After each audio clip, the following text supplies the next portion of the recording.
It's like book club, but it's more than books, and it's not quite a club.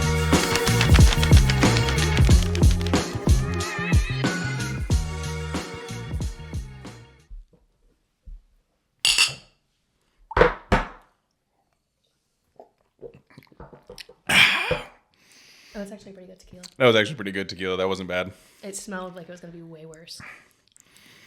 I'm okay. Woo! I'm alive. You made it. Day drinking on a Wednesday? Is today Wednesday? Today's Sunday. Today's Sunday. That's bad news. That's Even how bad worse. The quarter has got me messed up this first week. Okay. Welcome to Story Stack. If you haven't been able to tell already, this episode's going to be a little bit different than normal. Lily, you okay down there? Yeah, I'm living. Oh my gosh. Okay, I'm cool now. I'm locked in. Okay. I'm scared for that drink. So we have a couple interesting things going on. One is that we're a bunch of drunk assholes. We're getting there. Literate drunk assholes, I should say. Right. Yeah, of course. So, this episode of Story Stack, we're doing something different. Welcome to Cocktails and Classics. On these episodes, we are going to try, keyword try, and make the classics seem a little bit more approachable. There's something that you should be able to talk to a friend about over a drink. It's not intimidating. It's not too academic. The language might be old, but there's still a way to get it, and we just want to include people in the conversation. That's a fantastic open. I'm glad you took the reins on that one because my open was that I was going to start talking about Monster High and Frankenstein. Yeah, so. Oh my God, please still do that. Yeah, I love Monster High. What was the one that they go to Paris? Oh, That's the only one I've watched. Monster High is so good. I also think that Frankenstein, Mary Shelley's Frankenstein, is the perfect book to start Cocktails and Classics with, especially if we are trying to bring like people that maybe are intimidated by classics into the conversation. Frankenstein is just perfect. It's not that long. The language, while it is older, is still very like visual, and it's very beautiful without being too it's She's not coachable. so dense that you get lost in the text and you forget where you were. She is very good at leading you through the story and leading you through internal thoughts, which I think is something that can get super boring if you don't have like a engaging enough character. It sucks to be in their head, but Mary Shelley somehow makes like one of the douchiest characters around so engaging to be in his mind. I also think, too, with a lot of the classics, there's so much... I think it's just a different mindset for reading them than reading something modern. In that, with modern books, the narrative, the writing is so used to, like, how we think that we almost just... It turns into a drone that we're reading. Like, there's not much variation with how we're imagining these voices to sound or cadence changes. But I feel like with classics, you have to do that in order to, like, really hear what they're saying. I know I just finished Wuthering Heights, which I think is pretty notorious for having like hard to understand writing, not just in the language that's used, but in the way that certain characters are actually written to talk. Joseph in that book, all of his lines are so hard to read because it's being written the way that he would have pronounced them. I hate that. That's one of my most hated writing eccentricities. I don't care Right. if it's in classics. I hate what is the right term for that? Like I don't even know what the term would be. literalized writing, or vocalizing accents. I do think, okay, so I am totally inclined to like maybe agree that I think that writing it can confuse people when you write with their accent as the way that you are spelling it. Mm-hmm. I can agree with that. But I also know that for someone like, I want to say it's Zora Neale Hurston who wrote Their Eyes Were Watching God. And like she also wrote a bunch of other things. A lot of her writing was to capture like Black community and Black stories. And it was very important for her to write dialogue a certain way to really like keep that alive and not to like whitewash it. And I think in like situations like that, I see the importance of keeping like the specific dialect alive.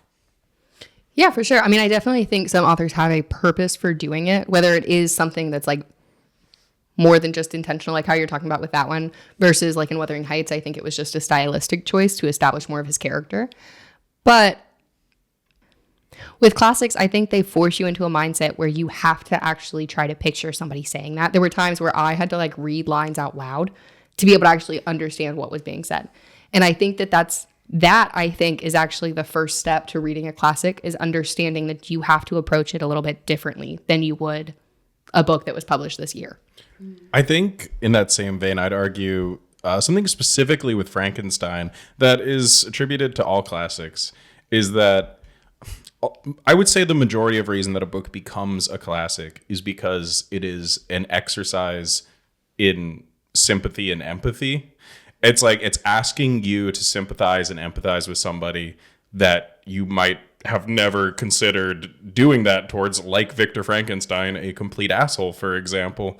And, we're kind of talking about the differences. We're kind of talking about the differences between modern narrative storytelling and classical narrative storytelling, where I know this is a generalization, but I argue a lot of modern books, a lot of modern narratives want the main character to be a vessel for you, so you don't really have to engage in that much sympathy and empathy. Whereas the classics, like Frankenstein, for example, are like, this is a bad person. However, I still want you, the reader, to try to be a part of their mind. I think that that's a great way to put it. And I love that you clarify sympathy and empathy, because I do think that those are different things. And with putting you in the mind of somebody that is like an objectively bad guy, for Victor, it's that, his arrogance, his pride, you're not meant to sympathize with him. But Mary Shelley does want you to understand why he did what he did. And I think that that is the clear, you're not on his side, but you do need to see what got him from point A to point B. And you don't have to like him at all. Like, I don't think that anyone is leaving reading Frankenstein liking Victor. He is this egotistical, terribly, like, inconsiderate young man. And you are frustrated at him at every turn of the book. But he makes his choices for a reason. And Mary Shelley, like you're saying, like, she lets you know those reasons. And even if I do think that there is something special about the classics in that way of, these are just weird characters. I feel like I don't see that too often anymore in at least like the modern books that I've read. Trying to think of like the last time I read a truly like strange, weird protagonist that I wasn't meant to like empathize with. So in that vein of conversation, and I think pulling both of those things together, people have been arguing for years, like what modern classics are, books that are coming out right now that will be classics. I think The Secret History is a really good example of what you're talking about, of like weirdo, eccentric characters that you're not meant to like all the time, but you are supposed to read and understand what happened. I'm so sorry. I was going to say, and even that book was published in the 90s now. I haven't read The Goldfinch by Donna Tartt.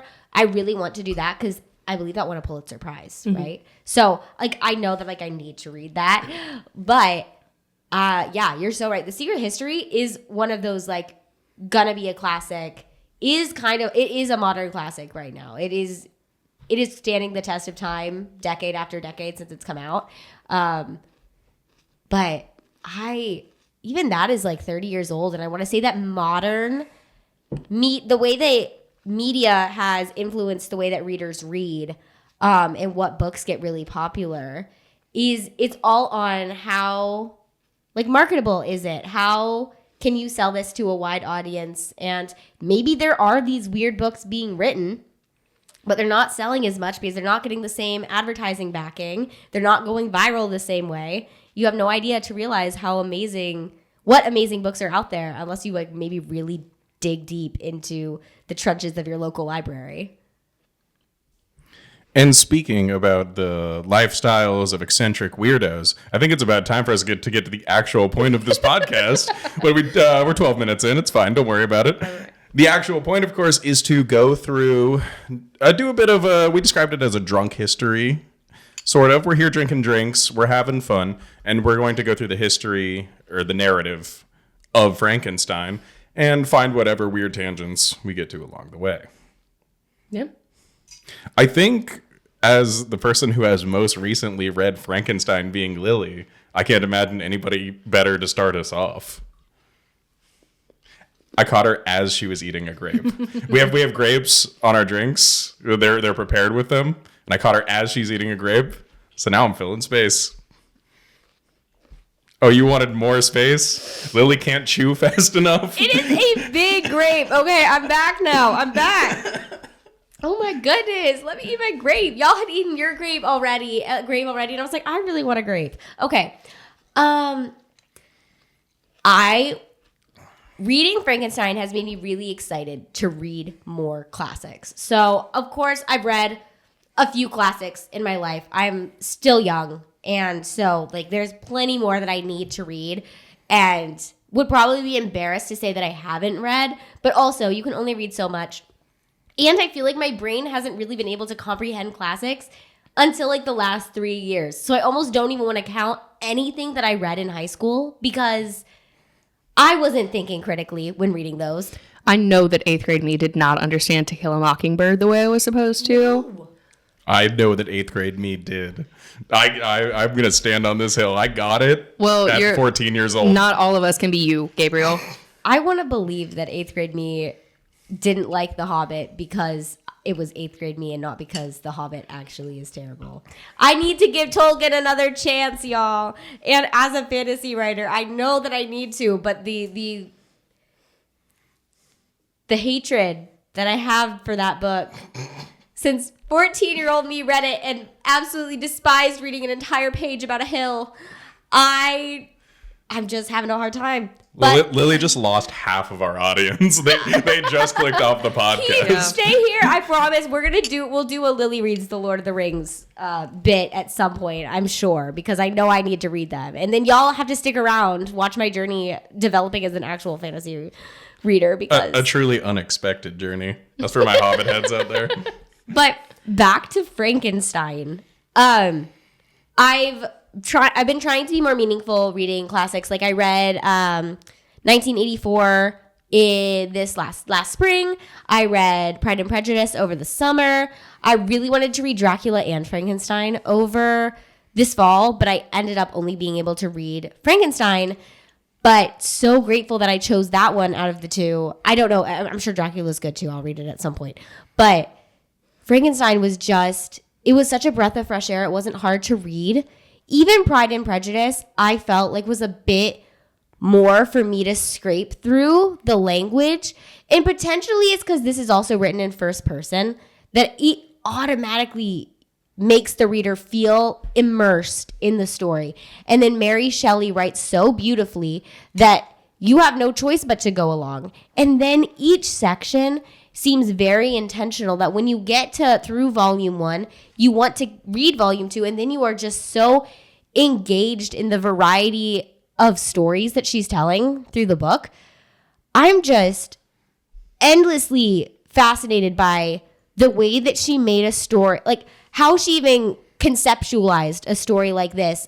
It on the surface is just about a man that wants to create life, and the intention isn't to create a monster. It's just, let's see if I can play God a little bit and bring something dead back to life. And he pieces these parts together and makes this being. And then, of course, we see it neglected and see how that transpires. But, like, she took a thought like that, an idea like that, and made it a story about what really is a monster and what creates monsters. Is it looking different, or is being treated like a monster what actually makes you a monster? Because I will argue that the creature, as he is written, is a monster, but only because society pushed him into that life of being a monster, and not because he is instinctively like a monster. Yeah, I mean, I also think, too, it stresses the importance of the responsibilities of parenthood in a society that had like very different expectations of parents than we do now.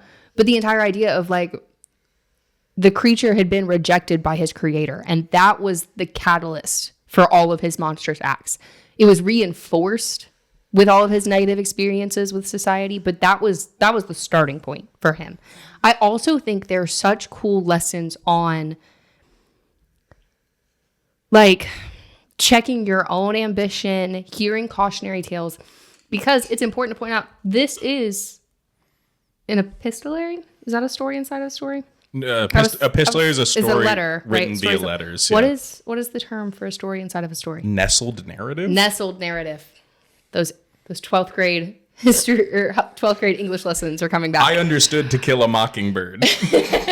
But I think it's important to remember that the story doesn't start with Victor. It starts with Robert Walton. Mm-hmm. I think he, as the first character that we're exposed to, is supposed to leave very lasting impressions on you, even though he's only mentioned in like maybe 10% of the whole book, because he is going down the same path Victor is. Here's this cautionary tale. And instead of continuing down that path like Victor did, because he was cautioned against things, instead of continuing down that path, he decided to return home to his family. Like he and Victor are foils, whereas Victor, had all of these endless like letters begging him to come home to spend time with his family. And he was like, no, screw you guys. I'm going to play God.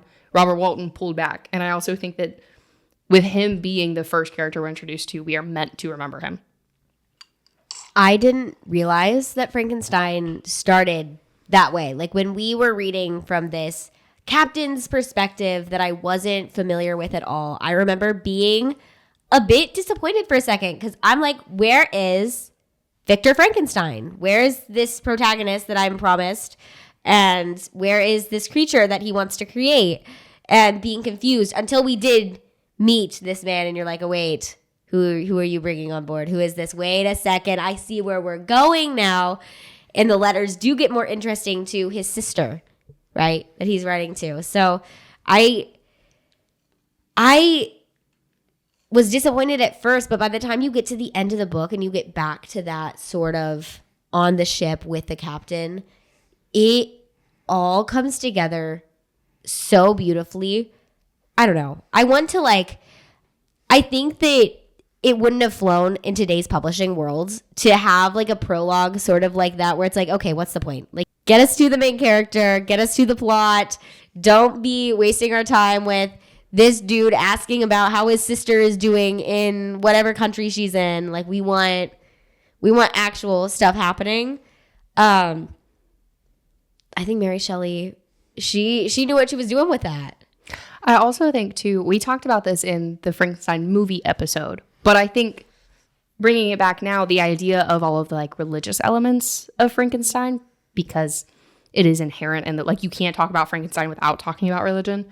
I think, too, Robert Walton's purpose as a character is to like stress the importance of like confession, maybe. And I say that as a non-Catholic. Like I've never done confession, but the idea that Victor, the entire story is Victor confessing the entirety of his life to this man that he doesn't know is like a cautionary tale. And that's the first time that Victor tells somebody about it from start to finish. Like his whole life story. And then at that point he dies. And I think that there is a neat thing going on of like, he admits to his faults. He admits to everything that he's done. And then he's able to pass. He stayed alive long enough to get his story out and then passed. I'm thinking about, Lily, you talking about how this whole Nestle narrative thing, starting with the boat captain and that being our introduction into the world of Frankenstein, is something that wouldn't fly in the modern publishing world. And it had me reflecting on, I don't think either of you have read it, but a couple years ago, S.A. Cosby, who's probably one of the currently most popular crime fiction authors, released a book called All the Sinners Bleed. And he's pretty well known for like slow burn, methodical crime fiction. And I remember reading that book and the first chapter goes nuts. Like there's shootouts, there's crazy stuff all happening in the first chapter. And I kept thinking when I was reading it that this had to have been a publisher's note, right? Or this had to have been an editor's note of, hey, can we pick up the pace? Can we get to the point faster? And it does make me wonder if that has been lost since the era of Frankenstein. Well, I think to expand the conversation beyond books, Titanic did it pretty well because we don't get to Jack and Rose right off the bat. We have like the team looking for the necklace. right? Like that's how the movie opens, and we meet like old lady Rose, but there's a bit of time before we get to their story. And I'm sure that there are more modern examples of that. But I feel like, I mean, Titanic is still a titan in entertainment. I feel like if that's doing it and it paid off well, I feel like there has to be other examples of nestled narratives like that. I mean, I do think that there is a reason why prologues are more rare and good prologues are even rarer. I understand the need to jump into narrative quickly and get the reader engaged within the first paragraph, maybe if you're lucky. Sometimes you only have like a sentence or two before the reader is going to decide, no, you're not the writer for me. A lot of times readers aren't so generous as to give you a whole prologue to get them intrigued. They need to be immersed as soon as possible. And I mean, we're taught in our writing classes that prologues are bad. Like, don't write one. And what they mean is don't write a bad one, but it's really hard to teach you how to write a good one, besides saying it needs to be necessary and you need to have, like, the story must be improved by the addition of this prologue, and it shouldn't be something that you could have just woven into narrative throughout the actual story. If I can expand on that even further, I think, especially with the writing classes we take, we're, again, all writing students. The reason that we are dissuaded from prologues is because 95% of the times a prologue is an excuse for an exposition dump, which is possibly the number one writing rule, is no exposition dumps at the beginning. And if your prologue is just an excuse for an exposition dump, it begs the question, why didn't you just start at chapter 1? Your story should also be good enough that you don't need an exposition dump at the beginning. You need to be able to weave in details in an effective way throughout the story where the reader doesn't feel like they're being chucked in the deep end and left to scramble at names of countries and different enemies and, oh my goodness, this magical power is called this, but also beware of this magical item that they had to achieve, like, or they had to find. And, oh, there's this magical prophecy that's called this specific name, but also everyone's name happens to start with the letter K for some reason. So you're going to be confused about why the country is named something very similar to the protagonist, which is named something very similar to the sword that he carries. And you are just lost. And they're all like 5-syllable words. And you need to be a good enough writer to not make your prologues exposition-y. And that was Lily taking you through in person her editing process for her own young adult fantasy novel. To bring it back to Frankenstein. Now, to get us a little bit back on track, after we get through Overwalden, the first volume 1, part 1 is Victor Frankenstein, creating the monster. I feel like there has been probably a boom recently of people Google searching and potentially starting to read Frankenstein because of the movie. And I think right off the bat, one of the key huge differences is that in the book, Victor comes from a very loving family, a family that wants to support him and be a part of his life. And he chooses to ignore that family to pursue this passion. You're not necessarily rooting for him, but you are really invested to, like, let's see where this goes. I want to see how you make the creature. And as a side note, I respect the hell out of Mary Shelley for, like, giving us zero explanation as to how he actually made it. She didn't even try to, like, explain how it works. She referenced Galvanism a little bit, and she was like, and then he brought the creature to life. And that was that. And I love it. I think it's so, it's just so funny to me. It honestly happened so fast. When I read the book and the creature was created, I was like, oh, this is like one of his attempts. He's going to try again because obviously he doesn't succeed like this. Like, that was so anticlimactic. Like, this isn't the creature. This is a sort of kind of working experiment, but this isn't the one. Nope, was the one. Comes back and, like, is the full creature And I was so caught off guard by that I needed to go back and read that again and be like, wait, no, it did happen that way. What the heck? So this is an aspect of Frankenstein that fascinates me deeply and continually. So the story of Mary Shelley writing the story Frankenstein is that she was staying at the estate of Lord Byron and fellow company, including her husband at the time, Percy. And the summer that they stayed there was the infamous historical summer without a sun. I'm losing my historical fact checking here, but a volcano went off somewhere and it, for one summer, blotted out the sky, so there was barely any sunlight. Created this atmosphere of telling scary stories. And Lord Byron apparently told a scary story that was pretty good, but Mary Shelley was like, I got a great idea, and you guys check in with me in a couple months, and I'm going to have something amazing. She wrote Frankenstein. That's the context of Frankenstein. I mean, there's the context of Mary Shelley's life. She grew up around a lot of young scientists exploring what could be done with corpses and reanimating the human body. But Mary Shelley was just telling a scary story. And if you look at it contextually, that's why she's skipping over stuff. Like, who is Victor Frankenstein? Who cares? How do you reanimate the creature? Who cares? We're getting to the scary parts.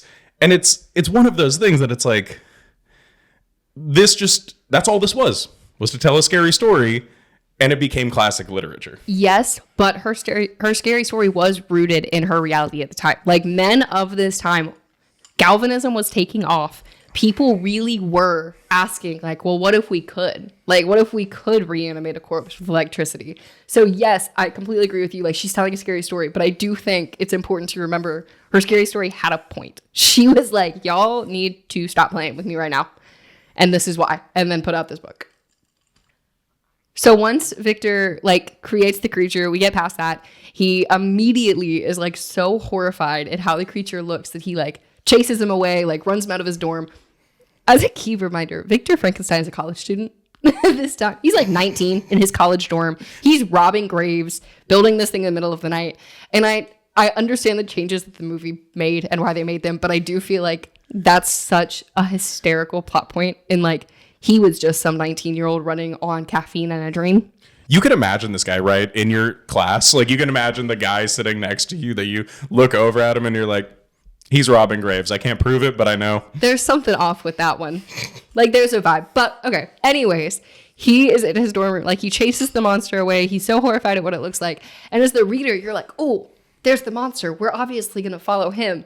No, you spend the next 50 to 100 pages with Victor just whining about the fact that, like, he's so haunted by what he did that he can't get out of bed. And he, like, forces his entire family to come get him from college because he's just moping. No, because that's the whole thing about Victor that pisses me off. Because the whole time, from the second he creates the creature to his literal death, is, woe is me, poor me, I can't believe life is so hard for me. And bro literally grew up with a loving family. He had all the support in the world. He had all the resources to thrive. And it is, wow, life is so hard. I should maybe go take a trip to the beautiful mountains to try to clear my head. Let me go back to my estate, which is at the base of the Swiss Alps, and just, like, regularly spend my time out in nature. I'm so sad, but look at this gorgeous landscape. Like, get out of my face, bro. Literally get out of my face. But he comes home and then finds out that, like, his little brother died and Justine has been... That's her name, right? The friend? Justine? I think that's her name. Justine has been, like, framed for it. And then instead of being like, ooh, let me step in and fix this because these are the consequences of my actions, you know, he's like, oh, I'm so sad yet again. Being home in the mountains wasn't enough for me and I'm sad again. And it's like, shut up, bro. This goes back to my thing about how Mary Shelley was literally just writing a scary story. It makes me wonder so deeply how much of this origin of Victor Frankenstein, that he is just this wealthy kid who creates a monster. Is it a commentary about upper class people not realizing the consequences of their actions and being insufferable? Or is she literally just skipping? Is she literally just like, and I don't need to explain all this, let's get to the point? Honestly, who knows?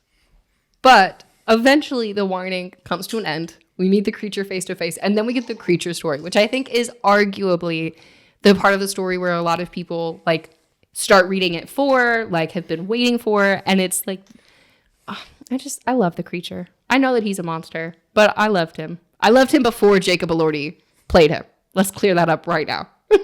Well, absolutely, and as you should. Like, when you read the book, you realize this creature is, like, one of the most compelling characters in this entire story. I mean, Victor is compelling-ish. Like, he's your main character, whatever. You have to follow him. You're forced to. But, like, the creature is the one that really grabs you and, like, forces you to hear his story and then makes you fall in love with him in a different way than, like, a romantic love. But with the creature, you truly see why he is the monster that he is. And, like, I think that other Frankenstein adaptations have not done the creature justice. That's why the drink that we're drinking was this green kind of concoction. And that's because all you see when you think about Frankenstein and the creature is this, like, green, cartoonish, two-dimensional thing that doesn't have, like, any complex thoughts or feelings. And Del Toro is the first, like, movie maker that I've seen actually try to get into the creature's head a little bit, make the creature a little more eloquent. The only problem is he made the creature a little too, okay, he did what he needed to do. The movie is great. Like, it is what it needed to be and what he was trying to tell. Like, the story he was trying to tell, the creature needed to be the way that he was. But he did kind of soften the creature, didn't make the creature fully a monster. So you kind of lose the messaging of the creature was only a monster because he was treated as such. The creature killed people because the creature wanted to kill people. He was doing it out of revenge. He wasn't doing it because it was self-defense. He said, "You're Frankenstein's little brother? Yeah, off with you." Clocked. Yes. I mean, we talked about this in episode 1. Go check out episode 1. Shameless plug. Shameless plug. However, Del Toro has maybe one of the most accurate adaptations of Frankenstein. However, something fundamentally changes in that Frankenstein the book is a commentary of you create a monster if you put something into this world without love. Whereas the movie is a commentary of, I don't know, I'm a little drunk and I'm losing it. Can somebody help? I think the movie's commentary is that the world is hard, the world is cruel, but you have to choose to accept yourself and your place in it regardless and make of it what you can. And also, like, life is precious. Life is something to be protected and to, like, the whole thing about making the creature a more sympathetic character is that we see this creature shown life and shown how beautiful the world is, and then we see that taken away from him immediately. He's put underground and said, "You saw life? Well, now you don't get it." And so you really hurt for this creature and how it is cruel to so carelessly make something and then not care for it. Victor Frankenstein creates this monster, this creature, creates this creature, and then chooses to not have any responsibility over it whatsoever. It's like he didn't realize that when he set out to create life, that he might actually create life, and he was not prepared for that. Oh no, the consequences of his actions. You know, it's hard being a new father. Like, you know, there's a little sympathy there, right? Except for the fact that this isn't like something that is not like it's an accidental pregnancy or anything. This is like fully deliberate. I'm going to do the science, even though we don't see it. And I'm going to figure it all out to create this thing. And not once did he think, well, if this thing actually comes to be, I'm not really sewing him together really nice. He's probably going to be a little ugly. Like, not once did he think about that. I don't know.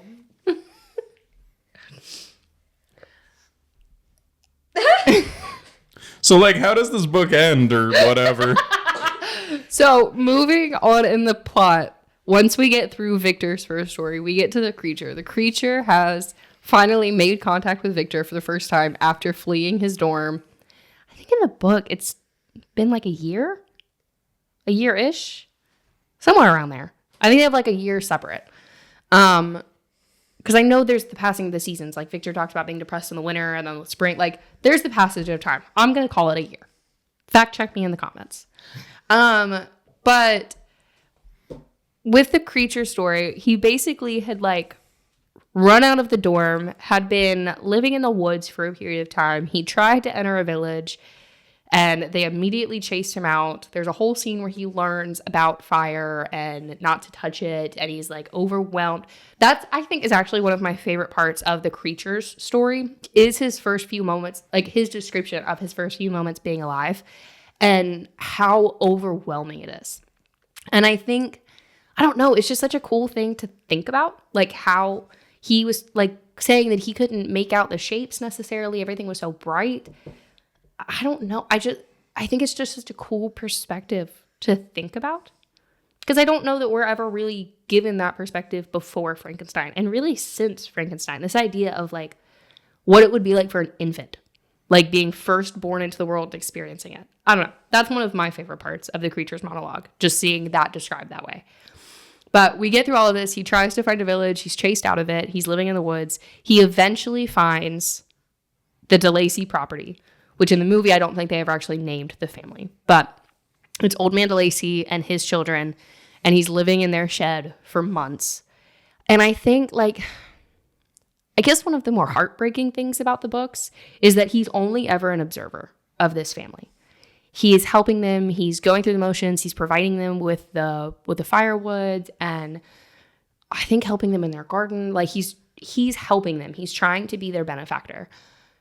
And he gets maybe like 30 seconds of interaction really with the old man while the family's out. And then he's immediately chased out.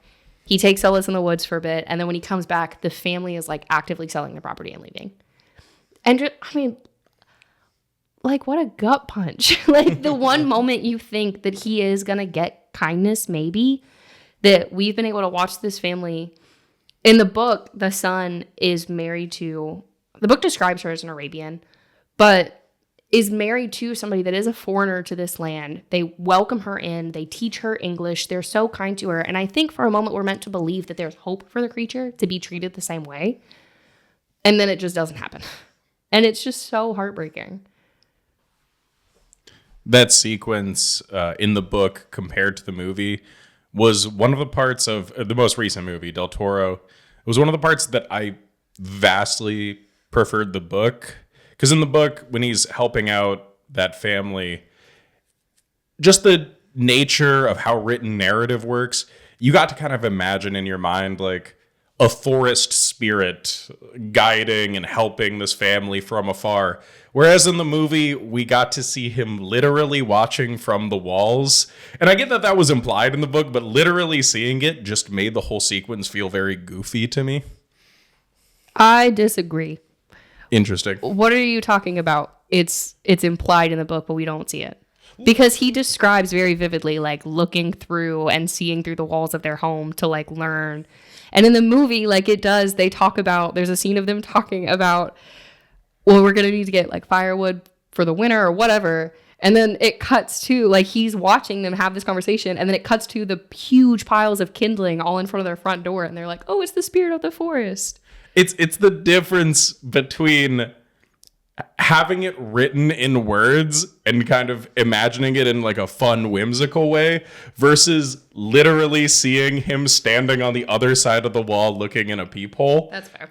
No, because I'm actually really with Gabriel on this point. When I read the scene in the book, I was seeing him as, he's obviously right by the house. Like, he is able to see inside. He is able to overhear conversations and everything.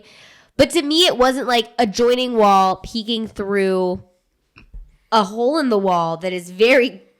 I mean, I understand for movie purposes why the hole needed to be so big, but like that was not the way that I envisioned it either. Like he seems much closer in the movie than he did in the book. In the book, it was kind of like he was still very much an outsider. He wasn't really living right next to the family. He was living on their property. He was living in a shed right beside their house. But I didn't see it as like him looking through the walls. I saw it as more of like him watching through the windows and him overhearing things through open doors and stuff like that. I guess that's a fair take. And I'm not going to go flipping through this book right now, but I am pretty sure the book says that he's like, he's sharing a wall with them. I'm not going to go and fact check you guys because that's pretentious and bitchy, but I do think it says that. I do think it says that. But I do see your point in like you visualize things differently when you're reading. And so to see it played out differently on a screen can be jarring. I completely see what you guys were saying. I think while Gabriel fact checks this. It is too long to fact check. He's going to get bored the second he starts trying to read through this. I opened up to the exact spot, okay? We watched you flip pages just now. Try again. No, you didn't. So while Gabriel is looking up the fact check from... That's on the creature's journey. Like, is his next stop not like after the family abandons him and he's like, well, shoot, like he has nowhere. That was what was keeping him there was the fact that he kind of had this hope that this family would accept him. And when they didn't, he's now like, well, screw humanity. Like, well, no, because from the family, I think that's the moment where he first experiences like true emotional betrayal and like emotional pain because he thought that they would have accepted him. From there, he goes and he's in the woods and there's the girl running with, I think who we can assume is her father. I think the book just describes him as like a man with her, but I think it's her father. But she falls into like a river or a creek or something and the creature pulls her out and like saves her. And then the dude shoots him. And that's his final like, all right, I'm done with these people. For whatever reason, I thought that was before he found the family. But I also, the timeline's a little fuzzy in my brain. But yeah, no, that would turn me off humanity forever too. Like, not only are you shooting at me because I'm something that you're not familiar with, I look different, but also I literally just saved your whole daughter here. And now, like, I tried to do something good. I went out of my way to do something good. And now you're shooting at me. Now you want me dead just because I look different because you assumed that I was the one that was hurting her when she was drowning and I'm the one that saved her. And she would be dead right now if I didn't help. It's like the equivalent, I think, of like going through a breakup. And then when you're leaving, your belt loop gets caught on the door handle. That would be enough for me to be like, I'm done. Like, I'm full villain arc, full monster arc. I'm done. It was weirdly hyper specific, but I get it. I love Mary Shelley's way that she did not try to sugarcoat the creature at all. She really went, I'm going to make him someone that kills people purposefully, and you are still going to understand, and you are still going to care about this creature. You are still going to want to see this creature have a good life. You're going to feel bad for the creature, in fact. It's like one of the most painful what if moments, I think, in classic literature of just this. I mean, I think that final moment with the father and the girl falling in the water is his like moment of no turning back. Like he has given up any pretense of being like redeemable, maybe. Because after that is when he goes to try to find Victor. He's decided to ask for a companion. And when he's like trying to get there, he encounters Victor's younger brother, William, who in the book is like 5, 6. Like he's a child. And when he's like, oh, you're a Frankenstein? Okay. And then immediately kills this little boy. And then he's like, ooh, maybe I shouldn't have done that. And then he goes and finds the maid, like sleeping in a barn, and decides to put William's necklace on her. He's like, let me immediately frame somebody for murder. Like that's the point, I think, as a reader where you're like, ooh, I can't really root for you anymore. This is kind of bad. It's interesting because I don't feel like the creature has as much of an understanding of age as we do as like human beings that have grown up from infancy to adulthood, because the creature has had to mature and develop a lot faster from the beginning, he was put into an adult body and presumably is maturing into that body, and everything is getting thrown at him all at once, and it's got to be super overwhelming, just as it would be for an infant, but like even times 10, because now he's expected to like be like an adult, but he is still a baby. And I could understand if the creature didn't have like any sort of conceptualization of youth and innocence, where the creature is young, the creature was innocent. Why does why does William deserve any more grace as a 5-year-old as Victor Frankenstein does as a almost 20-year-old, right? So to the creature, he's like, it's all the same. You need to know better, and your family sucks, and you need to die. We would think that it's terrible to kill a child of anyone that you were supposed to kill. Like, a child is just cruel and terrible, but I don't think the creature had that in his mind at all, and I think that's why we're able to forgive, but not really forgive, but understand the creature a little deeper, because we know it's not malicious, and the creature is younger than William himself. I have a question here that I genuinely need a fact check on, because it's been a hot minute since I've read Frankenstein. Now, you're putting the creature emotional maturity on the same level as a child, or maybe even below, right? I mean, not necessarily, but kind of. I would say that the creature was put into the brain of what was someone. So theoretically, that person was matured and developed. But I think that it's kind of a blank slate of the creature still figuring out the world and everything. So regardless of how mature or how much the creature is developing, because I think the creature is developing at a rate much faster than any human child, like, there is still so much to learn about the world that no matter how smart you are, if you start at ground zero, you're not going to learn it in a year or two. It's still going to be confusing. So I provided the fact check for you. I did find the part where he's like talking to Victor and confessing what he's done and everything. And I completely see what you're saying. But I think that the creature was intended to have matured faster. I think that he was built with an adult brain that has gone through the physical developments that a child's brain hasn't. Because this is the paragraph where he talks about like seeing William. My sleep was disturbed by the approach of a beautiful child who came running into the recess I had chosen with all the sportiveness of infancy. Suddenly, as I gazed on him, an idea seized me that this little creature was unprejudiced and had lived too short a time to have imbibed a horror of deformity. If, therefore, I could seize him and educate him as my companion and friend, I should not be so desolate in this peopled earth. I think at least with the language that he's using for William there, I do think that he sees a separation. I don't think he sees William as on the same level as Victor or on the same level of himself. I do think he sees this as a child, and with he saying like he hasn't had time to be prejudiced, like he is implying that there is a sense of innocence with childhood. So this is, kind of the bigger point I'm getting at. Thank you for the fact check, Ansley. It's that I don't think any adaptation of Frankenstein has been able to make the creature mature in the way that the book has. They all infantilize him in some way, whether it's Boris Karloff just doing a grunting monster, or whether it's Del Toro doing this Frankenstein creature that is obviously supposed to be a child.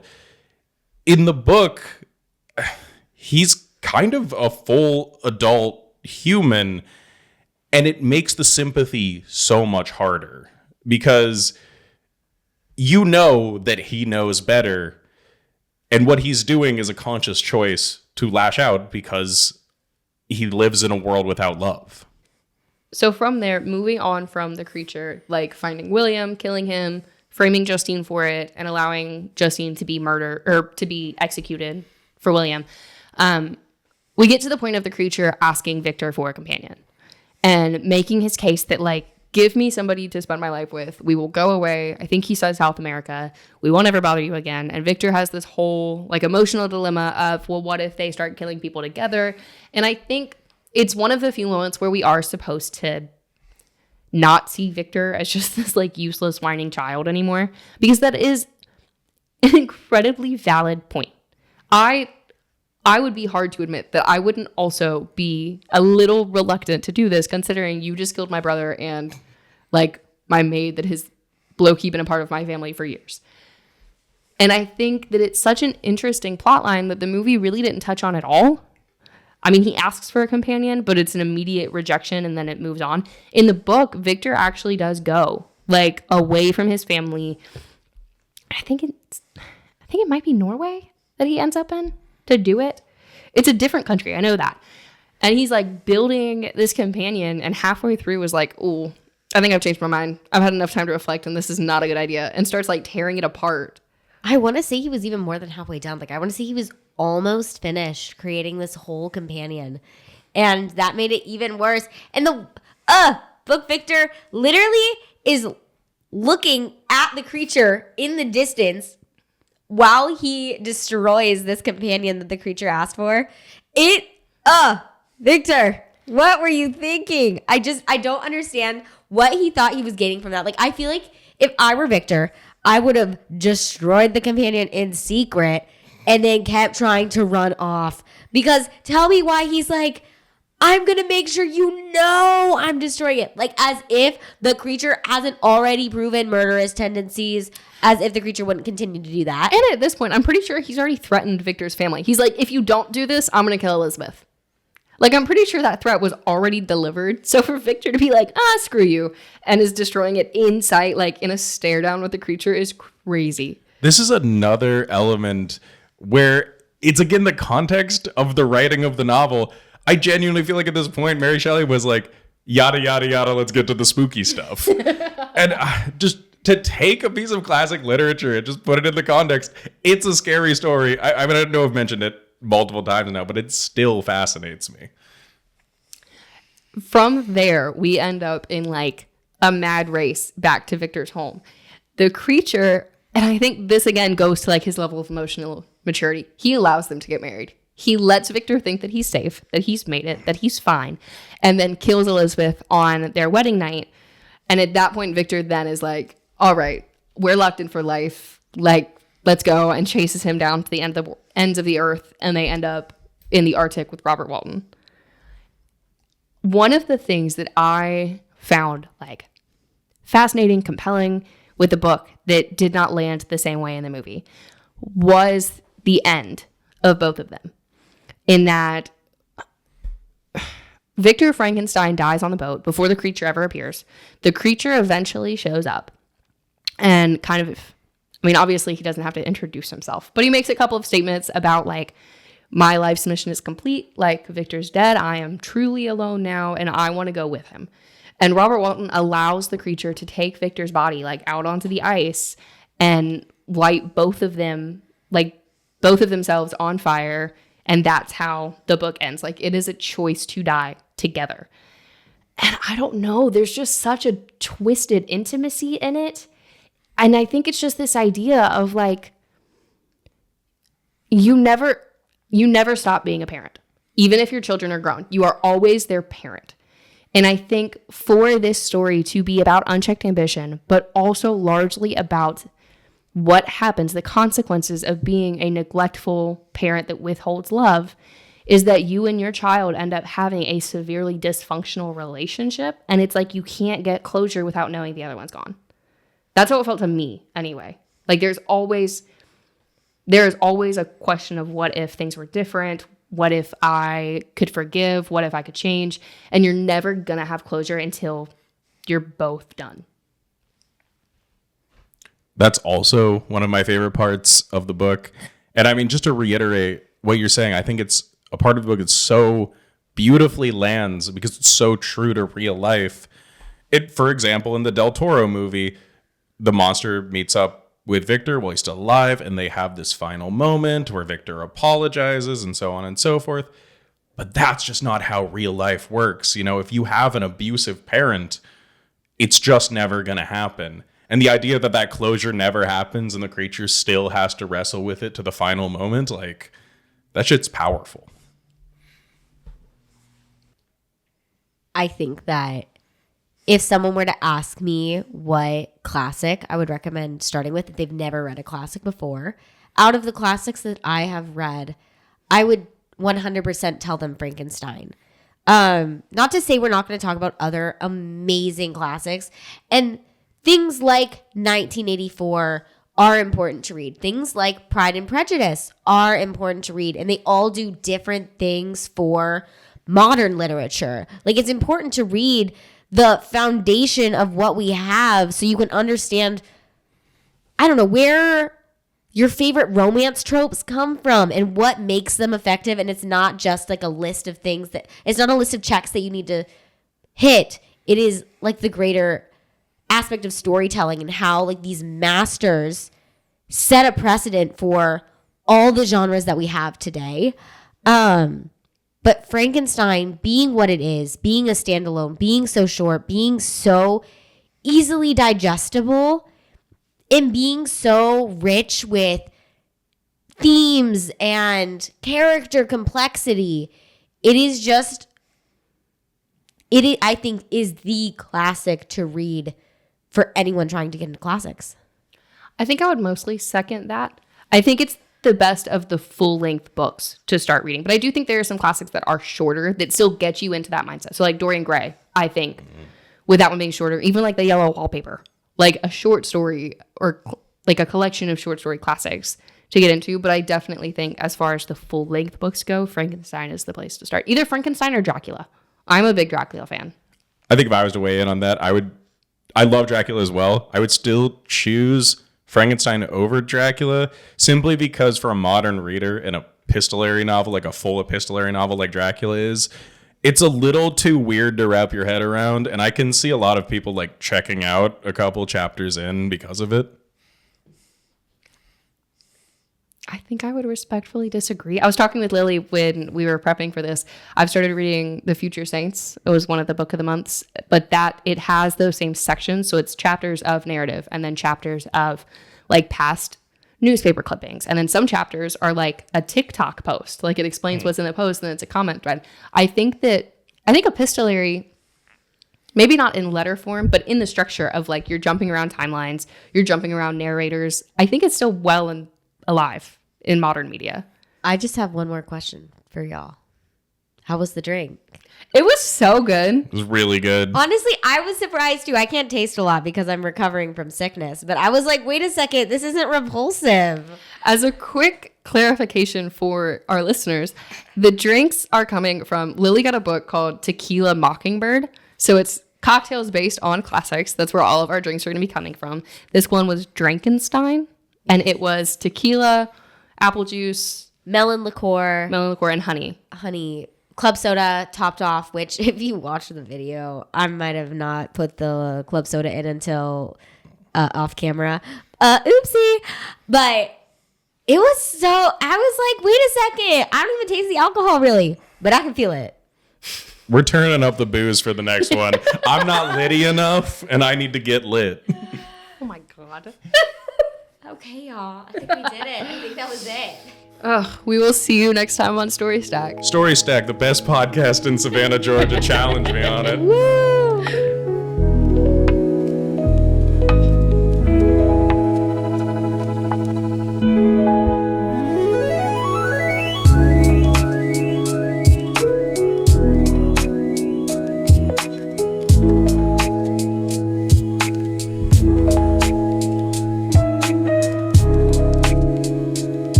Okay, so the historical like writing of Frankenstein, a lot to go into. Mary Shelley was shacking up at Lord Byron's estate, and there was a contest to tell a scary story among her and the other residents. Isn't shacking up a euphemism for sleeping with? Sure is, and I messed that up. Maybe just take that from the top. Maybe just context of Mary Shelley writing Frankenstein. Okay, all right. Honestly, you said it, and I started thinking of Fleetwood Mac. Go your own way. It's okay. Wait, no, hold That on. whole line of shacking up's all you want to do. Hold on. Okay, I've actually had this exact conversation before. The Mary Shelley, Lord Byron, and I forget Mary Shelley's husband's name. Percy? Percy Shelley. Yeah. they have a Fleetwood Mac energy. Yeah. They have a disaster polycule energy that for Fleetwood Mac, it translated into some of the greatest albums of all time. For Mary Shelley, it translated into a piece of classic literature. So if you're looking to create the next piece of great art, find that disaster polycule.